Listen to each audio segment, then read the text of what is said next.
This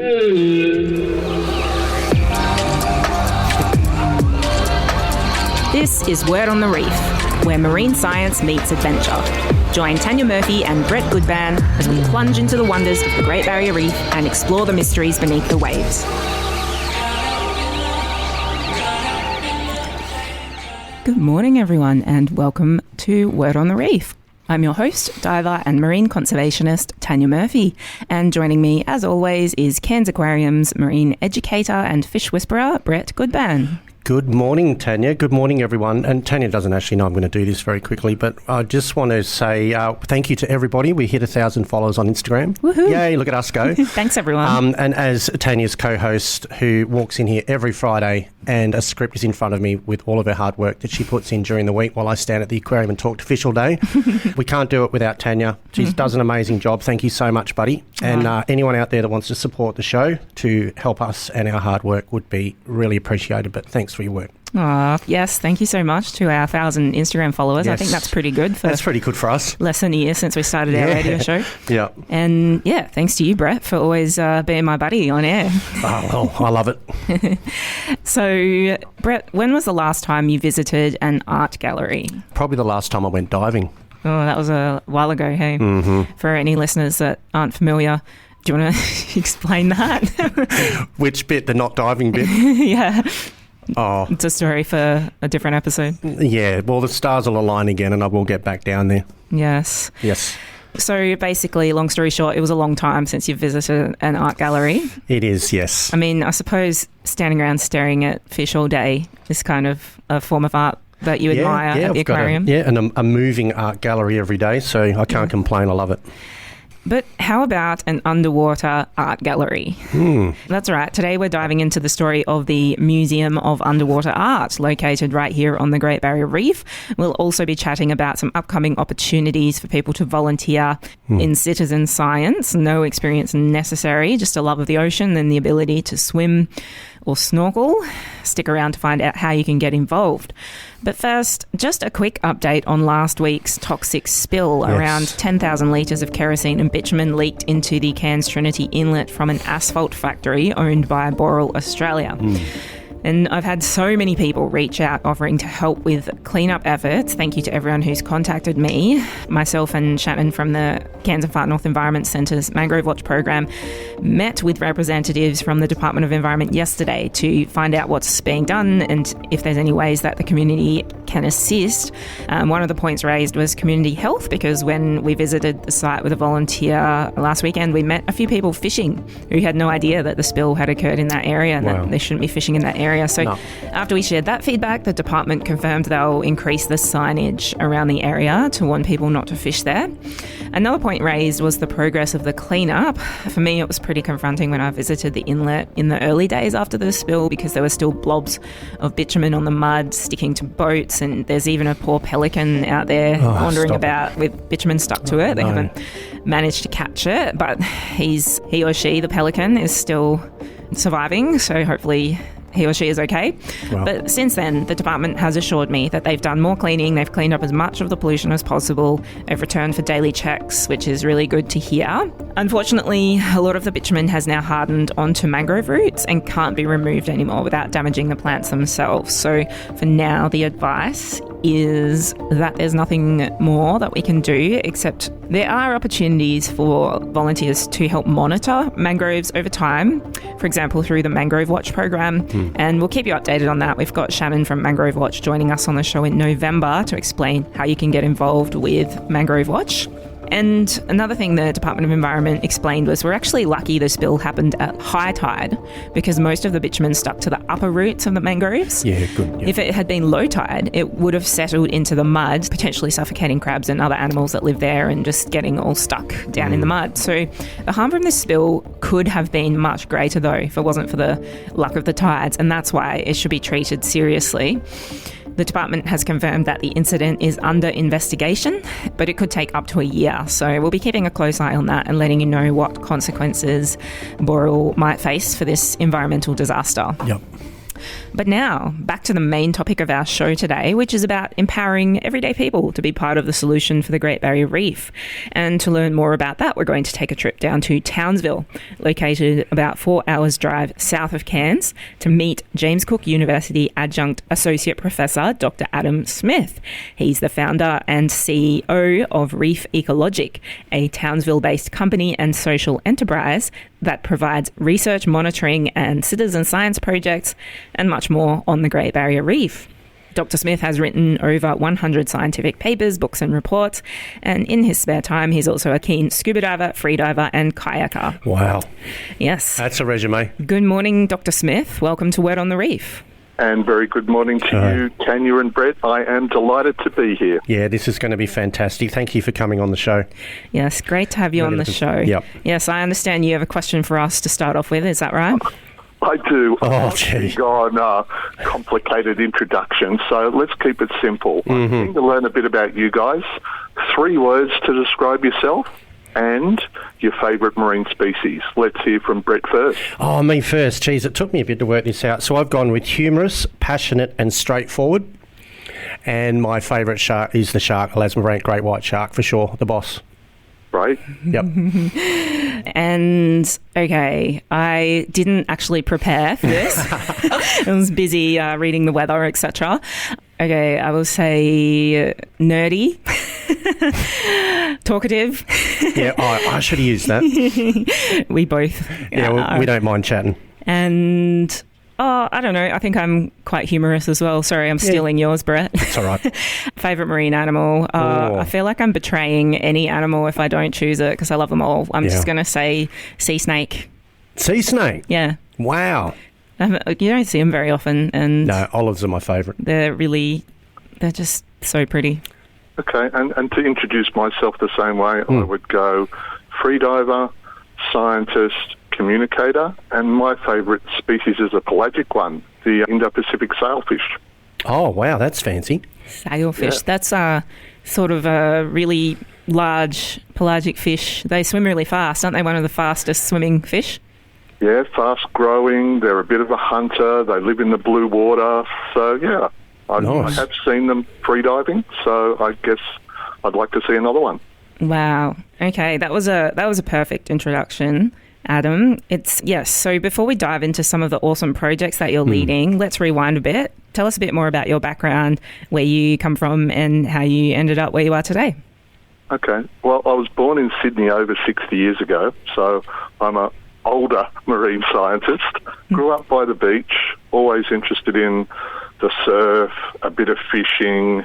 But also in the early days, I noticed that there was a few problems. And living in Sydney, and some days the water was clean, and some days it was full of poo, quite frankly, because of the sewage outfalls.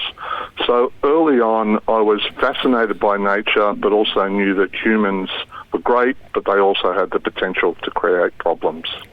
Yeah. I was only okay at school, but I did get to university.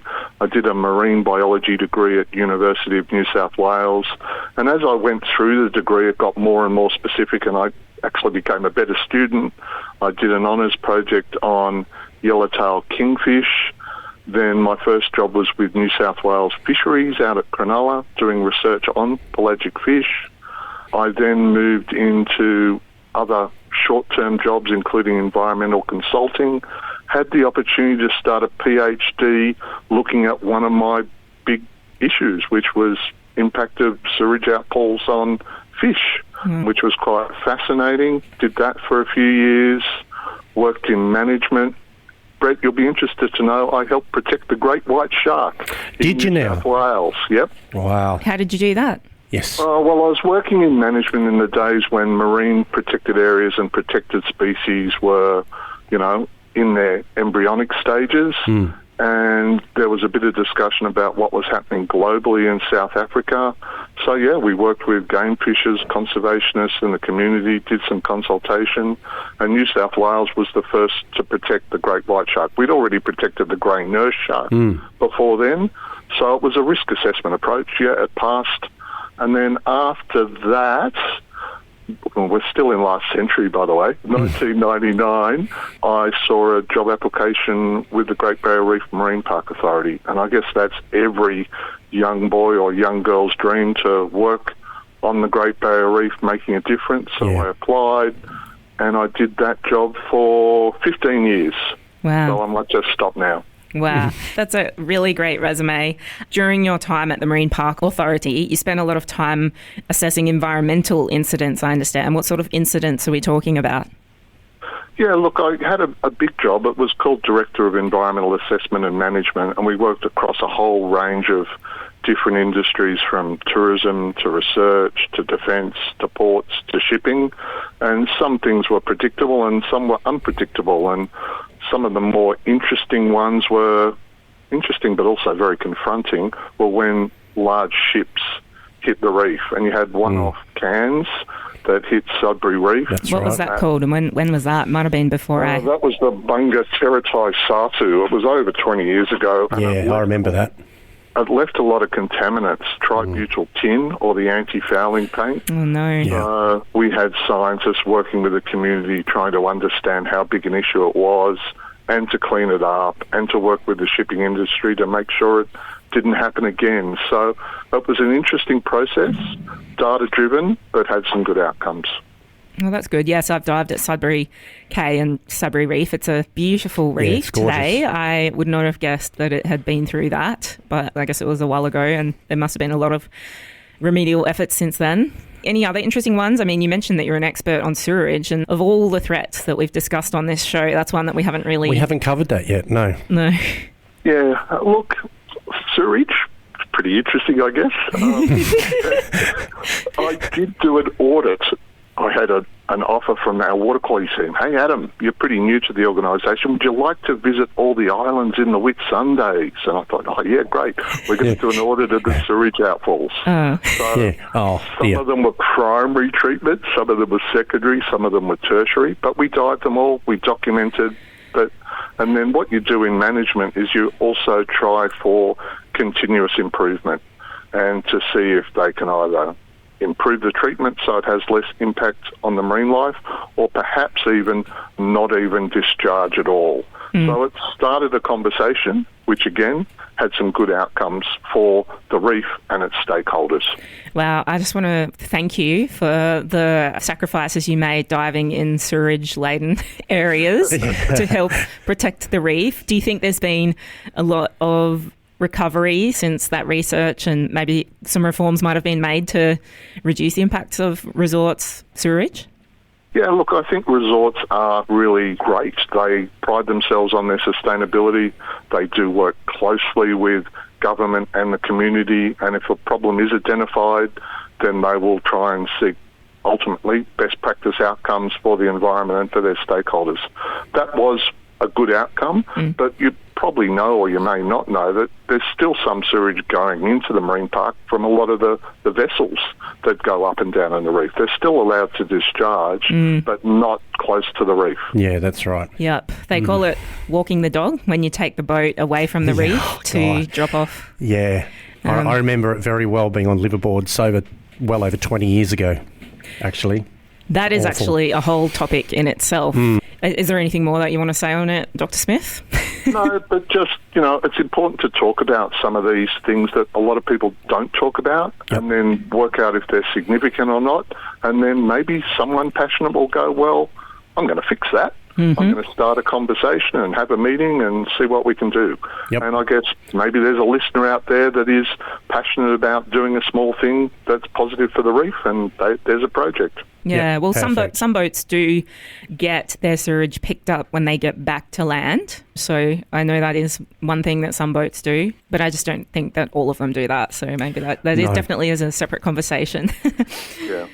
Now, for any of our interstate and international listeners who may not be familiar, Townsville is a really interesting place because it is the headquarters of science on the Great Barrier Reef, being home to the Australian Institute of Marine Science, the Marine Park Authority, and also the James Cook University Marine Biology School. But it's also a major military hub with a huge army barracks and a large population of soldiers. So it's not really the biggest tourist draw card along the coast. How would you describe Townsville, Dr. Smith? Oh, look, Townsville is absolutely my home, and I love it. It's a town with a population of over 200,000 people, so a little bit more than Cairns. It's in the dry tropics, so we don't get as much rain as Cairns or even the Whitsundays further south. It's kind of in a dry patch in between the tropics. Yeah. We've got beautiful Magnetic Island or Yungbinen offshore. Mm-hmm. The reefs are a little bit further offshore than they are in Cairns, but yeah, they're high quality. And look, it's most famous for, some people will say, the Townsville Cowboys, the footy team. Oh, go the Cowboys, yes. Yeah. Yep. But for me, it's the number one place in the world for marine science, both research and management. Mm-hmm. So, Dr. Smith, at one point in your diving career, you've told me you were commissioned by the military for a rather explosive task, shall we say. Can you tell us a bit about that? Oh. Yeah, look, that was a really interesting one. Townsville has got a defence practice area offshore that's used by mainly the Army and the Air Force. And someone reported, a scuba diver actually, that they were diving off a little rock called Cordelia Rock, and they'd come across this huge bomb. Oh. They said huge. It was about 10 foot. Oh, that's big enough. It was. Imagine just going for a relaxing scuba dive and coming across that. Yeah, that'd blow the skin off your rice pudding, wouldn't it? It would. But look, an incident was reported. Defence was keen to find it. The Marine Park Authority was keen to work with Defence to be involved. So I went out with a team of Navy divers. This was before very detailed OH&S, and I said, do you mind if I jump in the water and have a snorkel and have a look around? Yep, give it a poke around. Yeah, I actually found the bomb for them and marked it. I mean, it doesn't sound like it would have been that hard to find. It was 10 feet wide. Yeah. Not taking away your thunder, but I think I still had to swim 100 metres or so along the edge of the reef and stumbled across it. And there were a number of other smaller bomb fragments in the area because Cordelia Rock used to be used by the Air Force for target practice. It looks a bit like a ship, and they used to drop a number of small ones, but a couple of times a year, as part of the training to be certified as a fighter pilot, you had to drop a big one. And generally they would make a big noise and shake the windows in Townsville, and this one obviously didn't go off. It was a dud. It's just wild that happens inside the Great Barrier Reef Marine Park, but it's been zoned to allow that, hasn't it? Yeah, well, it's a multiple-use marine park, so it's not all about conservation and protection and no use. And, there's another big defence practice area at Shoalwater Bay near Rockhampton where, the US and other forces also practice. And, look, I've had a lot to do with defence and I've learnt a lot for defence, and they are actually quite good stewards. Some of the biodiversity in some of these areas, because they're locked up and protected and managed, can be higher than in other areas. So there is a good side of having them involved as well. Yes, well, I didn't know that, and a lot of people might be alarmed to hear that people are doing bomb testing on the Great Barrier Reef. Is it still happening now? Well, this was the interesting thing. You talk to the Air Force people, dropping a bomb, no impact, we're just hitting a rock. And we had a slightly different perspective and said, well, it's high explosive. These waters also sometimes contain dugongs and turtles and fish and coral, and we think that we could potentially use this unexploded bomb that you're about to blow up, because they had a safe range policy, as a bit of a learning practice. And so we got out of the water, we retreated a nautical mile, they blew it up, we went back to see if there was any impact or not. And as you can imagine, the surface of the water was covered with dead fish. The turbidity was really high. There was a few sharks in the area, and they'd created a pretty big crater. So in partnership with James Cook Uni, we documented the impact that we could see, and then that led to further discussions. And through the leadership of our CEO, which was Virginia Chadwick at the time, we developed an MOU with Defence to work more closely to ensure sustainable management. So, an incident can result in game-changing relationships and practices. So it was challenging to be on the water that day, but I was proud to be involved because it had longer-term legacy benefits. Yeah. Wild. And just it's shaking the windows in Townsville, but also it's right next to Palm Island, and there's a community on Palm Island that live there as well. So I don't know how nice it would have been for them being so close to that bomb area, but you'd have to ask them, I suppose. 7,000 traditional owners of a range of different tribes, mainly the Mundabara, living at Palm Island. Yeah, can you imagine having those bombs dropping so close to you? It'd be a bit of a shock if you were out there hanging your washing out, that's for sure. Yeah. Well, I'm glad that you survived finding that bomb, but there might still be some unexploded ones out there off the coast of Townsville. Oh, look, there absolutely is, and we know where some of them are because post-World War II, the US dumped a lot of their ordnance that they weren't using, including, believe it or not, some areas off John Brewer Reef. So people have gone back and seen that it's either there or overgrown with coral. It's a big ocean, and I'm sure that there's potential for mines to still be out there close to Cairns and other areas and to wash up on beaches occasionally. Yeah, well, everyone, if you're out there diving or snorkeling and you see a bomb, don't touch it. But I've never seen one. Like Adam says, it's a big ocean. Don't go swimming around whacking things with a hammer, all right? It reminds me of that scene from Finding Nemo where the sharks live in that field of bombs and then they accidentally set them all off. Yeah, that's right. So proof that Finding Nemo is a documentary. Yes, it is. It's real, kids. It's real. Okay, Adam, so over your decades of experience diving and snorkeling on the Great Barrier Reef, what changes have you seen to its health? Yeah, look, I obviously have, and it's a really complex story, and I haven't seen everything, but it goes up and down. So I've seen coral bleaching, I've seen accidents, I've seen ship groundings, I've seen declines in fisheries, and it does worry me, but I guess I'm also heartened by the responses for the community and management. And, one of the things that I'm most proud of was being part of the team that increased protection of the Great Barrier Reef from 4% sanctuary zones to 34% sanctuary zones. So there's lots of issues and they're constantly changing. The big one at the moment, I first heard about climate change probably 15 to 20 years ago, and I was a bit sceptical, like many people were, but the science is now unequivocal. Yeah, that's right. It's real. Greenhouse gases are increasing, and that's a real global threat. It's not just for our reef, it's throughout the world. Yeah.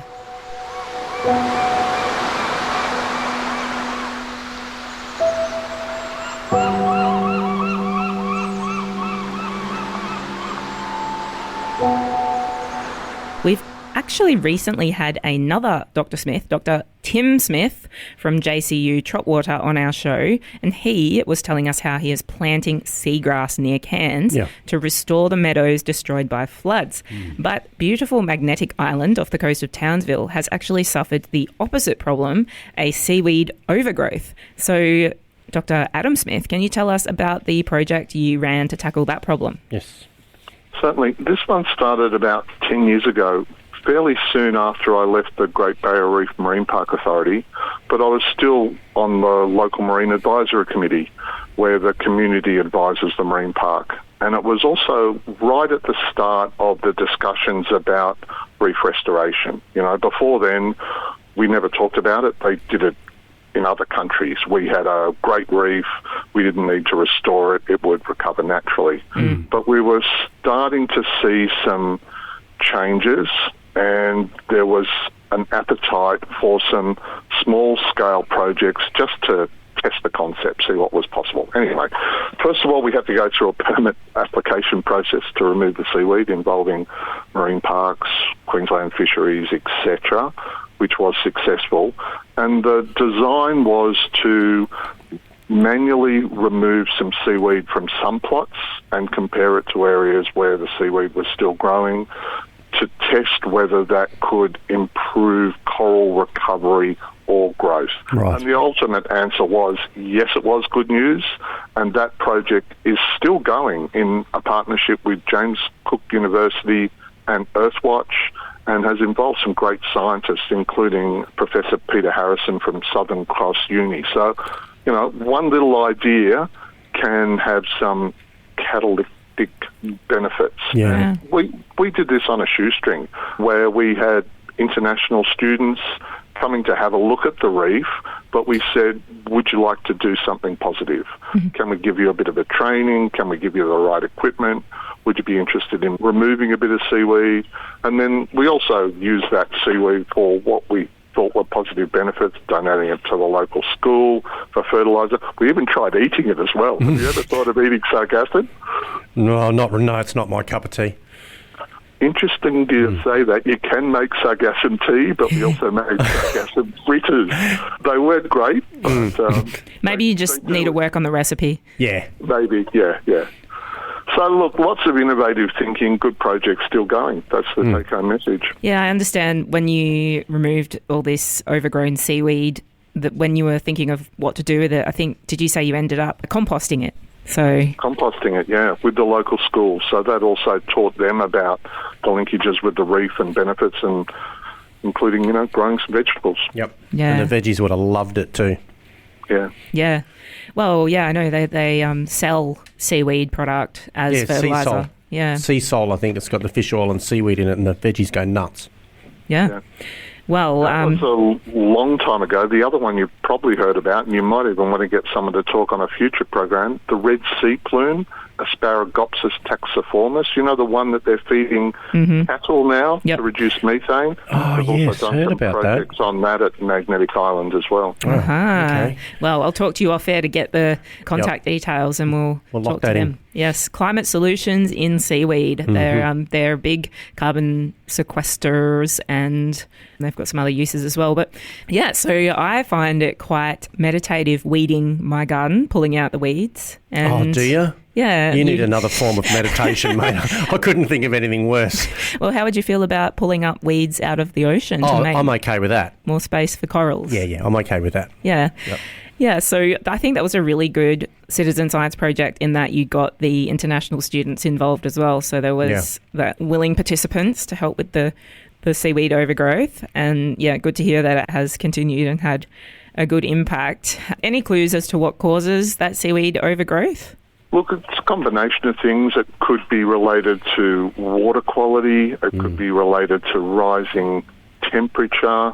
But it's also seasonal as well. So, it goes in peaks and troughs, and if you have a big storm, it does knock the seaweed about as well. Yeah. But certainly in the near shore environments, our corals have declined compared to what they were 50 or 100 years ago. Yeah, well, seaweed is replacing them.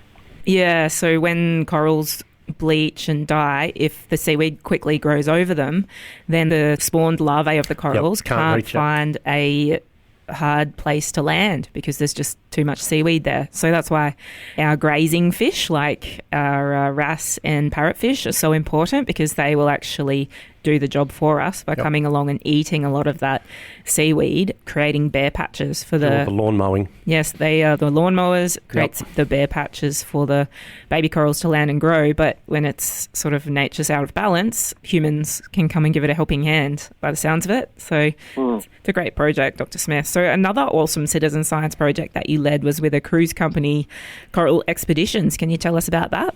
Yeah, so Coral Expeditions are based out of Cairns. They've got 3 vessels.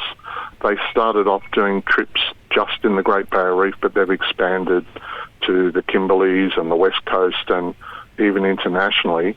And I've been on several of their trips as a guest lecturer.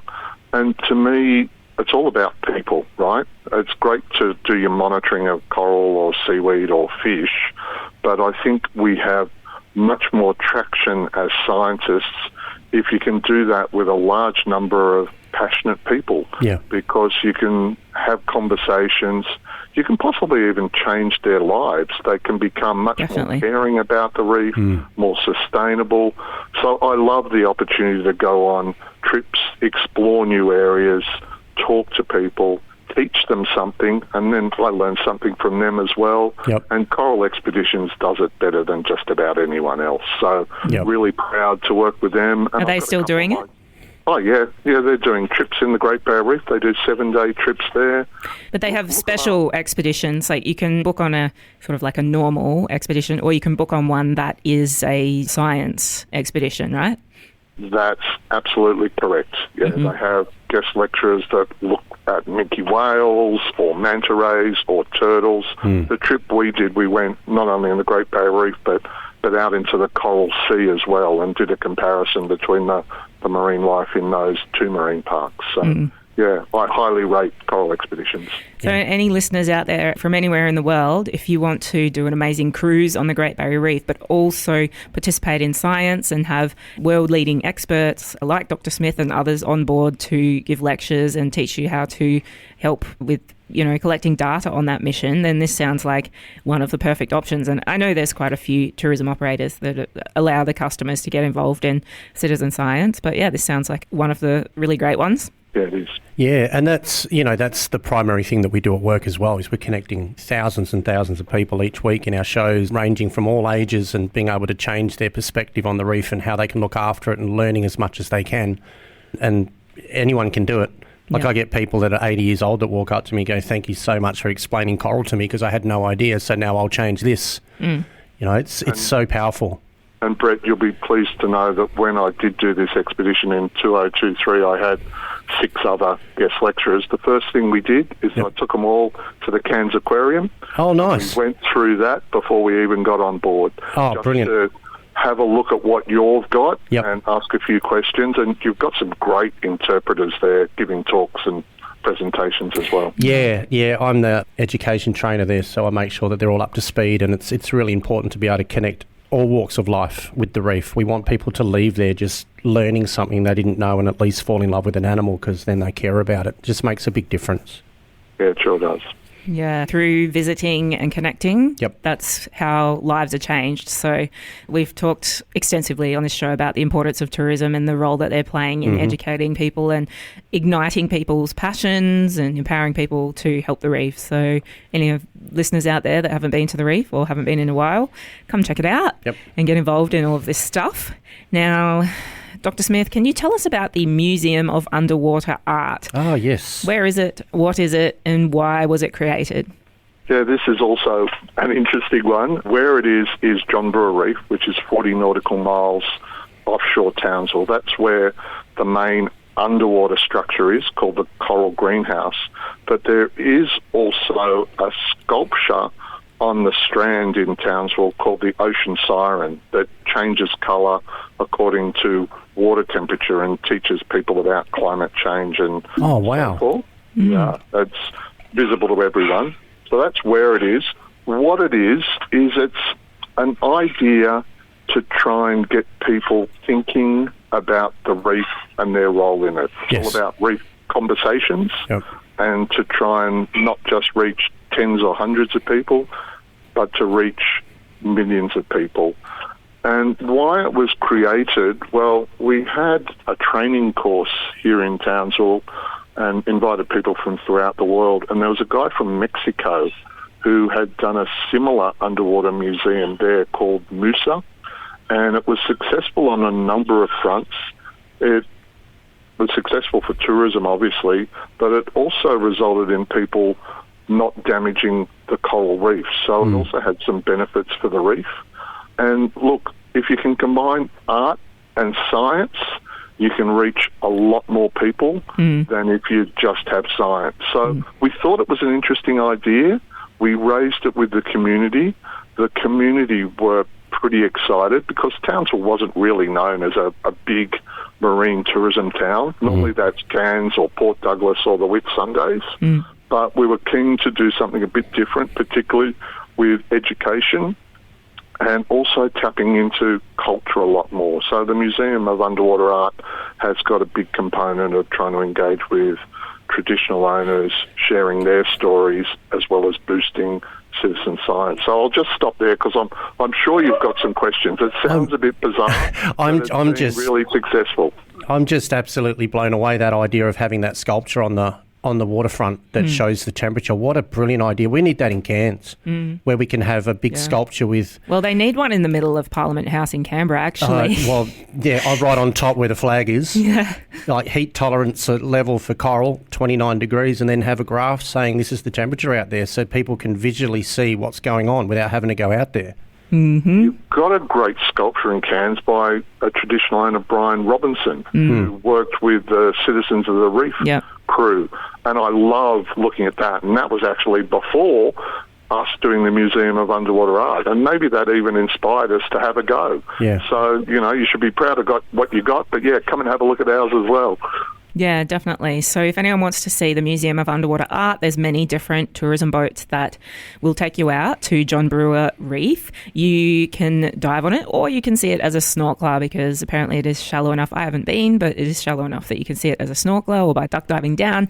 They've got this structure with marine life aggregating on it, and they have these various sculptures of important figures, inspiring figures like local traditional owners and scientists and conservationists, including, for example, Cairns' own Molly Steer, who started campaigning to stop plastic straws when she was about 10 or something, if I remember correctly. I have actually reached out to try and get her on the show, but hopefully that happens at some stage.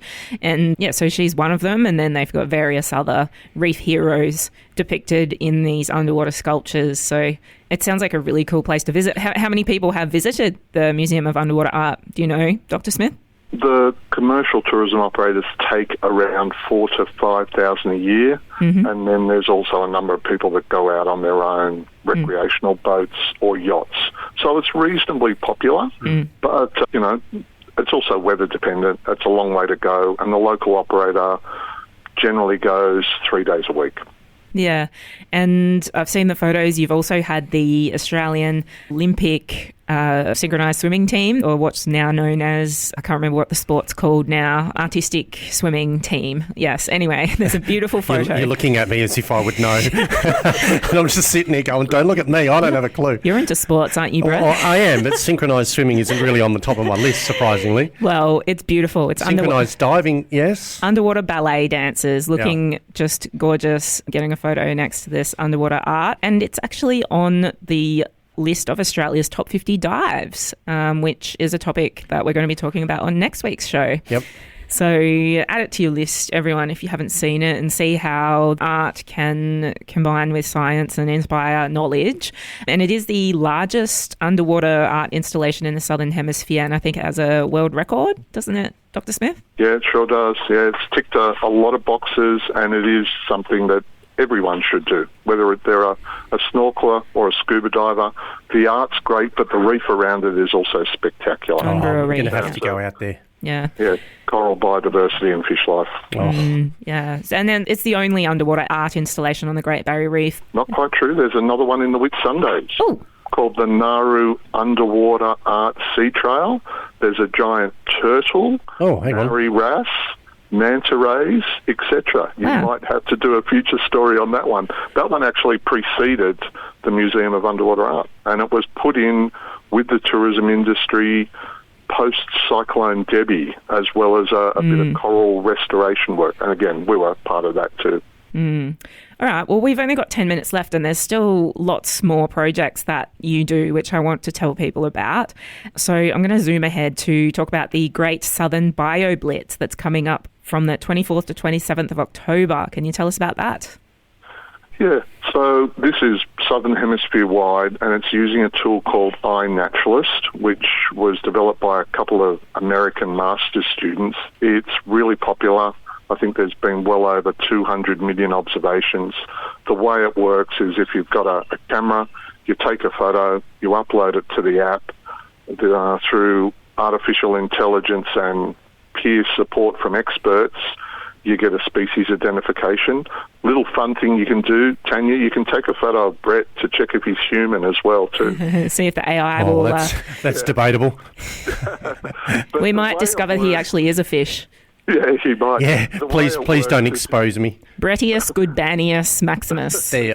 If you see something that you've never seen before or you don't know what it is, and fish can also be complicated with male and female and juvenile. Yes, that's right. This app helps you work out what the species is, and then you build a bit of a life list of what you've seen, and then you can also show others on your phone that you saw a lemon damsel or that's such a good idea. Trout or a great white shark. Yeah, and you tag the location as well, so you can sort of see it in map view, what's been seen where, what things live on a particular reef that you visit. I know that's a really handy app for seeing where things are.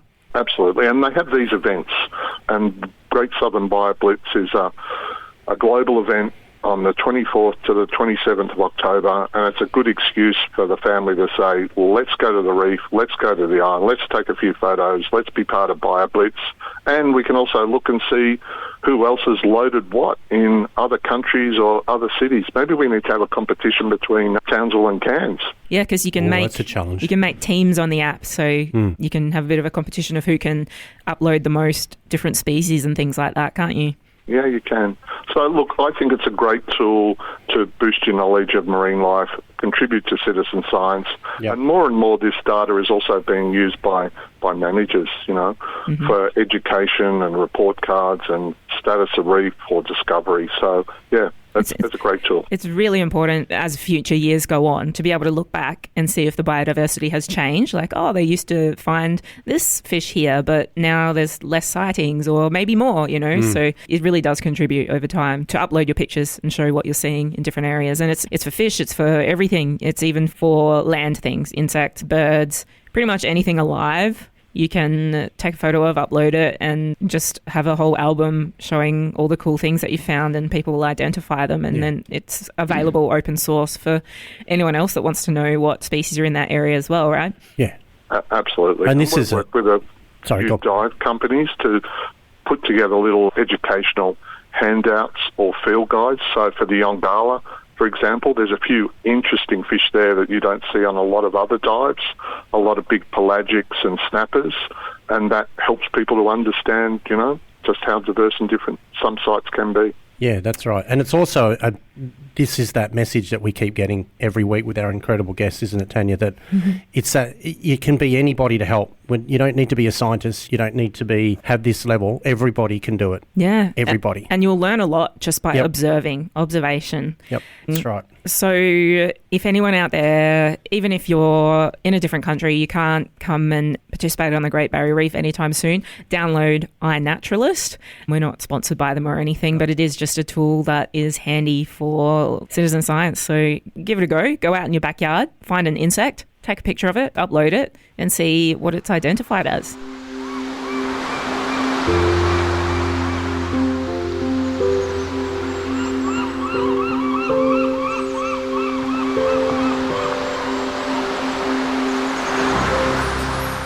Now, Dr. Smith, can you tell us about the Ellison Reef survey that's coming up in November? Yeah, so Ellison Reef is one of the thousands of reefs in the Great Barrier Reef, but it's pretty unknown. It's off Mission Beach, and back in the 60s, they proposed to mine limestone off Ellison Reef, but through a coalition of a local artist and a scientist and so forth, they didn't end up mining it, and they had some early science done on the reef. In 1967 by a guy called Eddie Hegel. We applied for a grant, and we're redoing the survey with citizen scientists and comparing the data from 67 to now, and your listeners can get involved. We're chartering vessels. The next period is early November. Limited numbers, but there is the potential if they want to look at the Reef Ecologic website, they're keen to work with scientists, take some photos, learn some new skills. Love to meet them. And that goes for you guys as well. Love to have you come down. I'll be there. Meet face to face. Oh, that'd be great. It would be. Yep. All right. Well, we can't wait to come and survey Ellison Reef with you. And we actually did interview Eddie Hegel and Diet Hart on the show back in season 1, episode 9, I think it was. So any listeners that want to learn more about that campaign to save Ellison Reef back in 1960s, make sure you go check that out back at wordonthereef.com. You can listen to all our previous episodes.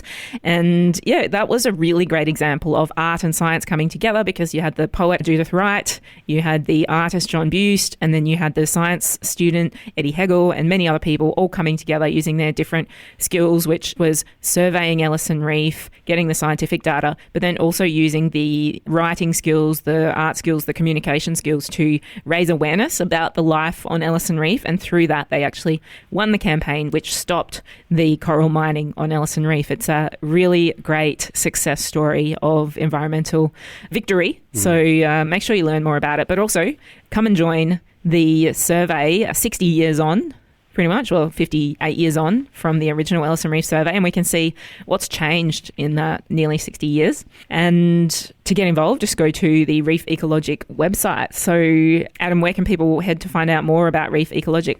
Yeah, www.reefecologic.org. Amazing. Well, if you can leave people with one key message, especially with regards to what we need to do to save coral reefs globally, what would your message be? What would it be? Be a reef revolutionary. And what I mean by that is don't just go for a dive. Don't just listen to someone. Go out and see for yourself, collect some data, question people, and try and make a positive difference. Be a giver rather than a taker. Wow. Absolutely. That's perfect. Get involved, everyone. Yep. And actually, Adam, if you have any sort of offhand figures, in the 10 years that Reef Ecologic has been going, can you sum up the impact it's had in terms of the number of surveys you've done and the number of people who've gotten involved in citizen science projects? Well over 1,000 people and well over 25,000 citizen science observations. There's two metrics, but we're most proud that we're a carbon neutral company. We have some impact, but we offset those impacts. Oh, well done. That's all we have time for just about today. But it's been amazing chatting with you, Dr. Adam Smith, founder and CEO of Reef Ecologic. Thanks so much for all your amazing work, and thanks for joining us on Word on the Reef. Thank you, Tanya. Thank you, Brett. It's been a privilege. I look forward to seeing you in November at Mission. Number 4. Sounds great. It's been a pleasure, mate. Thank you so much. Yeah, we'll bye now. See you then. Bye. Have a great weekend. And thanks to you, all our listeners, for joining us on Word on the Reef. I'm Tanya Murphy. My co-host is Brett Goodban, and we will be back next Friday at 10 a.m. with more awesome marine science adventures on Cairns FM 89.1. You can also find the recordings available online after every show at wordonthereef.com, as well as on Spotify, Apple Podcasts, YouTube, or wherever you get your podcasts. And don't forget to follow us on Instagram at instagram.com/wordonthereefpodcast. That's all for this week. Best fishes. Have a great week, everyone. Say good day to the fish for me. We'll see you all next time. Bye.